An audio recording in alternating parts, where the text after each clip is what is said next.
अस्सलाम वालेकुम, सुमी के चैनल पे आप सबका वेलकम है। और आज हम बनाने वाले हैं बहुत ही मज़ेदार और बहुत ही इजी रेसिपी। इसको हमने इजी कर दिया है। तो ये है जी पोटैटो बेक। तो चले शुरू करते हैं। सबसे पहले हमने आलू लिए।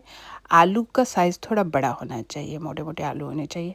तो उनको अच्छी तरह से ना छील लेना। छीलने के बाद आप स्लाइसर की मदद से इस तरह स्लाइस भी कर सकते हो या फिर हाथ से भी कर सकते हो।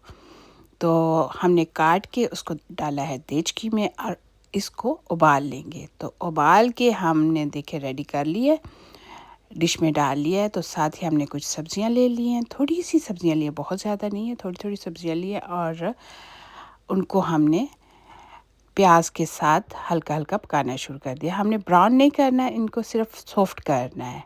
बाकी ओवन में जाके अच्छी तरह कुक हो जाएंगे। इनका कलर नहीं हमने ख़राब करना है ना।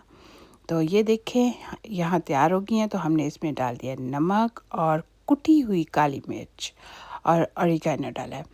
अच्छा, ये है कि अगर पिसी हुई काली मिर्च डालेंगे तो उससे इसका कलर जो है वो ख़राब हो जाएगा, वो काला काला कलर आ जाएगा। इसलिए कोशिश करें कि कुटी हुई ही मिर्च डालें। और अगर लाल डालेंगे मिर्च तो उससे भी रेड कलर आ जाएगा।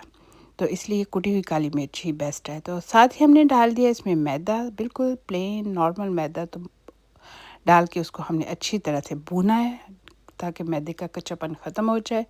तो फिर हमने थोड़ा थोड़ा पानी लगा के ना, थोड़ा थोड़ा पानी डाल के तो उसको पकाना है। और आहिस्ता आहिस्ता से ग्रेवी बन जाए इस तरह पकाना है कि आहिस्ता आहिस्ता हमने पानी डालते जाना है और ग्रेवी तैयार होती जानी है। तो ये देखिए जी, हमारी ग्रेवी तैयार हो गई है। तो अब हम इसमें डाल देंगे क्रीम। तो यहाँ हमने क्रीम नॉर्मल डबल क्रीम डाली है। और डबल क्रीम डालने के बाद हम इसको थोड़ा सा पकाएंगे ताकि सारे फ्लेवर जो है ना वो बहुत अच्छी तरह से रेडी हो जाए। तो ये तैयार हो गई है। तो अब हम इसको क्या करेंगे, डालेंगे पोटैटोज़ पे। तो ये देखिए कितनी ज़बरदस्त सी रेडी है। तो चले, ये आलू हमने रखे हुए थे, आलू के ऊपर हमने इसको डाल दिया। ये देखें कितना ज़बरदस्त लग रहा है ना, बहुत मज़े की और बहुत इजी रेसिपी है। अगर कच्चे आलू रखे तो 2 घंटे तो आराम, घंटा तो लग ही जाता है।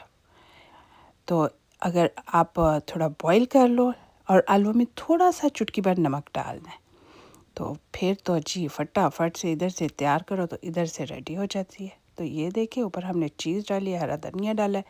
अब हम इसको डाल देंगे ओवन में। ओवन में 15 मिनट में ये तैयार हो जाएगी। तो निकाल के सर्व करें। चले, अब आप भी बनाए और मुझे ज़रूर बताएं कि आपको ये रेसिपी कैसी लगी। मिलेंगे न्यू रेसिपी के साथ। अल्लाह हाफिज़।